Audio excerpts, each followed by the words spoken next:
Labor and Social Development Minister opens the second employment exhibition for labor with special needs. Saudi Arabia's expenditures will hit a record high in 2018 with plans to increase state spending by 7%. Chinese and US envoys will hold talks in January to resolve the tariff battle.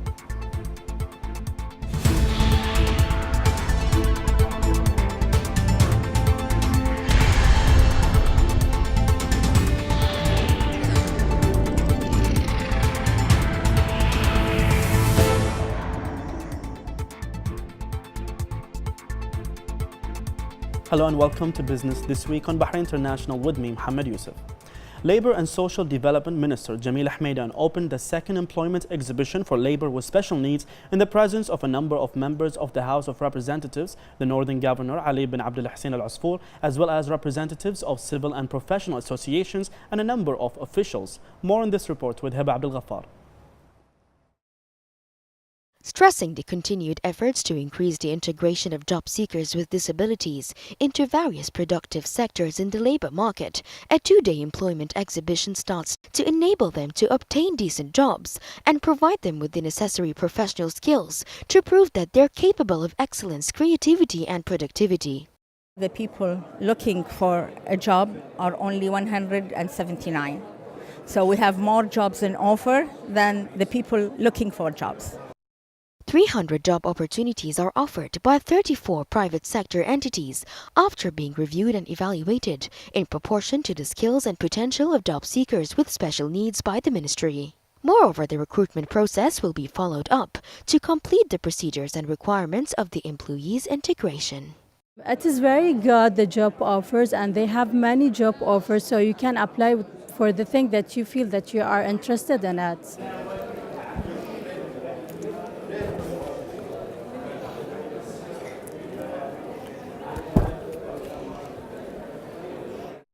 On the sidelines of the expo, a deal was signed with a Saudi import and export company, hiring 55 Bahrainis.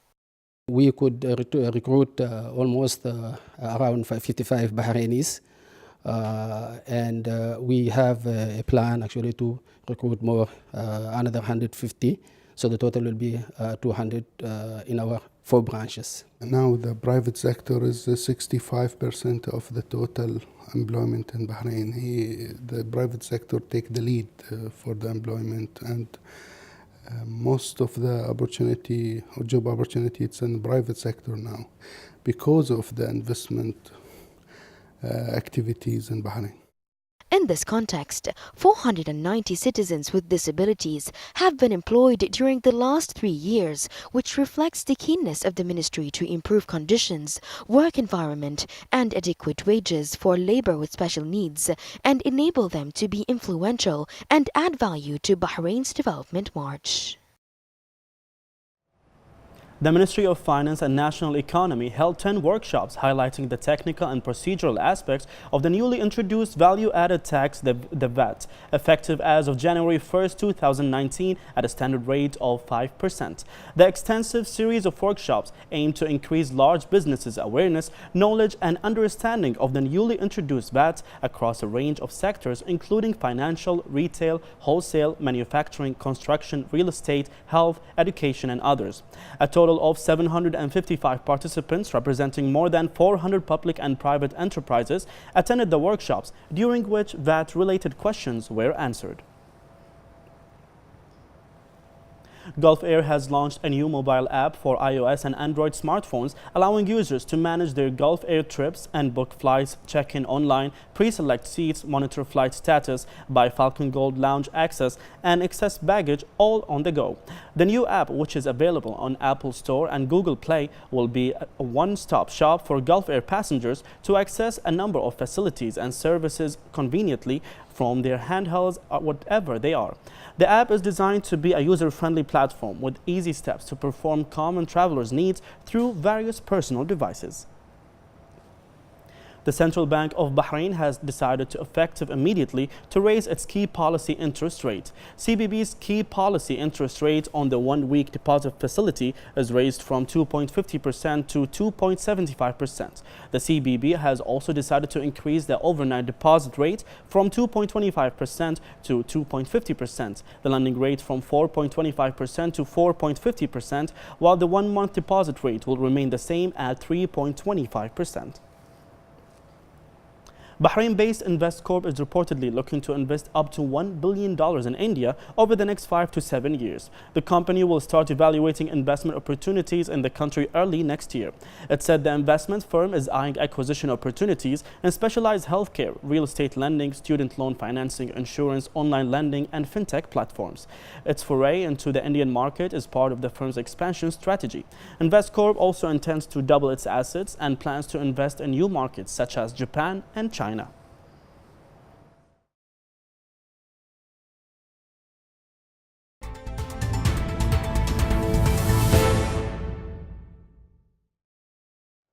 Saudi Arabia's expenditures will hit a record high in 2019, with plans to increase state spending by 7% to reach $295 billion, even as declining oil prices have forced the kingdom to adopt austerity measures. The custodian of the two holy mosques, King Salman bin Abdulaziz Al Saud, announced the figures, saying the government expects revenue to increase by more than 9% to hit $260 billion, leaving a projected deficit of $35 billion, which is less than previous years. This year's budget includes a year-long extension of monthly allowances for civil servants, pensioners, and soldiers, aimed at buffering the impact of austerity measures.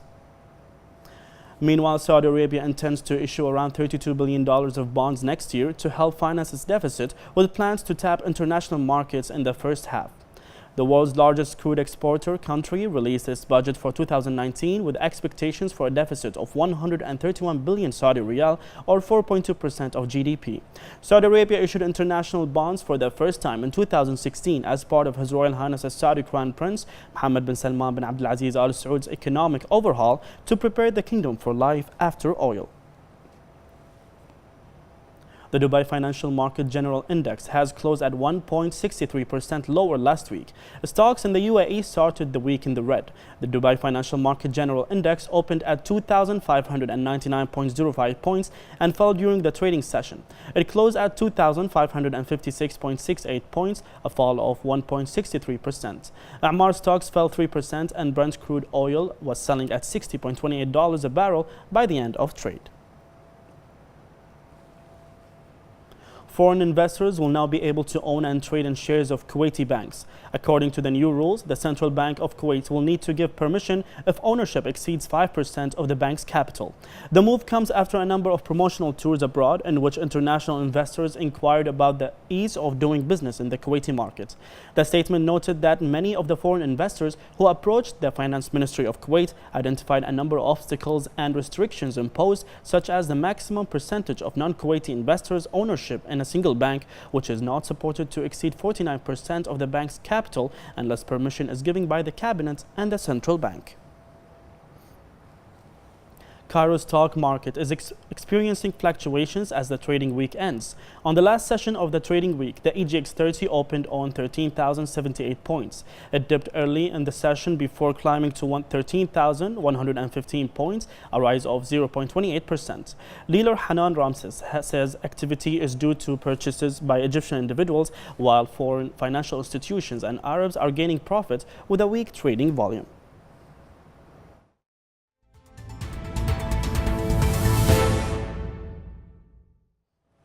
Chinese and U.S. envoys will hold talks in January aimed at resolving a tariff battle. Timing and other details are being worked out following discussions by phone about intellectual property protection, trade balances, and other issues. Presidents Donald Trump and Xi Jinping agreed to postpone more tariff hikes while the two sides negotiate over U.S. complaints that Beijing steals or pressure companies to hand over technology. Trump agreed at that time to postpone a round of tariff hikes on $200 billion of Chinese imports planned for January the 1st.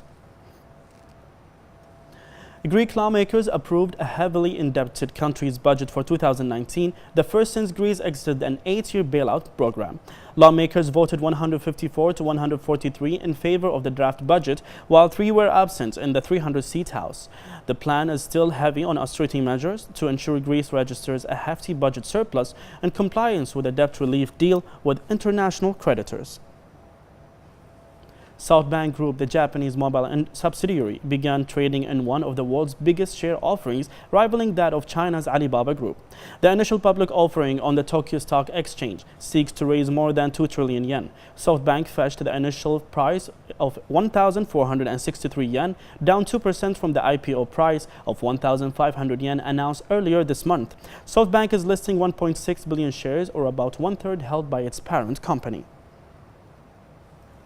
With British politics gridlocked and just 100 days until Brexit, the European Union triggered contingency plans designed to cushion some of the shock of a no-deal UK exit from the bloc. The EU measures, announced a day after Britain ramped up its own no-deal planning, are intended to alleviate major disruption to people and businesses in sectors including financial services, customs, air transport and climate policy. Director General of the Institute of Directors, Stephen Martin, expressed his concerns over the impact of a no-deal Brexit on the British economy, saying it is not really an option and should be absolutely avoided. No deal is really not an option. It's something that should be absolutely avoided. And now that we're 100 days to Brexit, we're very, very concerned that that's looking like it could still be an option that's on the table, which would just be disastrous for the British economy. It's been frictionless trade, it's been very easy to trade, and to suddenly bring about new rules, regulations, import duties, tariffs, rules of origin, it would not be manageable in a very easy manner overnight. A lot of companies are not investing in innovation, productivity, jobs, pay rises because of this great uncertainty. What we'd like to see is a deal that's put in place, and basically what we're talking about is a withdrawal agreement, which we need so we can have a transition period to get through to the future trading relationship. The transition is the key bit, because of course businesses can adapt and change, but what they need is certainty, and what they need is time to adapt. To suddenly move out on the 29th of March without having the time for the necessary preparations and adjustments is just not practical. And we must declare to the rest of the world and to Europe that we are open for business. We want to attract the right talent, the best talent, and we shouldn't make it difficult. We shouldn't have arbitrary targets of tens of thousands which are unachievable. So we look at nurses, care, we look at also what we need during seasonal employment in particularly hospitality and farming. You look at what's needed within particular industries like the construction industry. There just isn't the skills there at the minute to fulfill the job vacancies. Meanwhile, the European Union said legal measures and a contingency plan to cushion the bloc against a disorderly Brexit were being implemented. We have published all text together with extensive press material, and there you will find that given the continued uncertainty in the UK surrounding the ratification of withdrawal agreement, and as announced by President Juncker following the last week European Council in Article 50 formation, we are now proposing the necessary legal acts to continue to implement our no-deal contingency action plan to turn an abrupt exit into more soft landing. In today's package, we have adopted 14 measures in a limited number of areas, to which, in a case of no-deal scenario, would create major disruptions for our citizens and businesses, and where preparedness measures on their own would not be sufficient. So this is an exercise in limiting damage. The areas we address today include financial services, air transport, customs and climate policy, among others. We will continue to implement our contingency action plan in the weeks to come, keeping in mind that it cannot replicate the benefits of the withdrawal agreement, and certainly it cannot replicate the benefits of the EU membership. And I will remind you that we have started the process of ratification on our side, and we will continue to follow closely the ratification process in the UK. With the Christmas holiday shopping spree in full swing, some U.S. consumers are concerned that a further escalation of the tariff tensions between China and the U.S. could result in rises in toy prices. Though toys manufactured in China are currently exempt from the U.S. tariffs, many worry that the policy could change and put the dampener on playtime. 2018 has already been a bumpy year for the toy industry, with the global toy chain Toys R Us announcing it was going out of business, with many other retailers feeling the squeeze. Facebook is under fire again, accused of sharing private messages and other user information with other companies. The latest report from the New York Times is alarming, even in light of previous disclosures about the social network's practices. The newspaper detailed special arrangements between Facebook and the companies such as Microsoft, Netflix and Spotify, and the latest revelations on how the social network shares user data. And now we move back to the headlines. Labor and Social Development Minister opens the second employment exhibition for labor with special needs. Saudi Arabia's expenditures will hit a record high in 2019, with plans to increase state spending by 7%. Chinese and U.S. envoys will hold talks in January to resolve the tariff battle. And that was all from Business This Week. Thank you so much for joining us. Goodbye.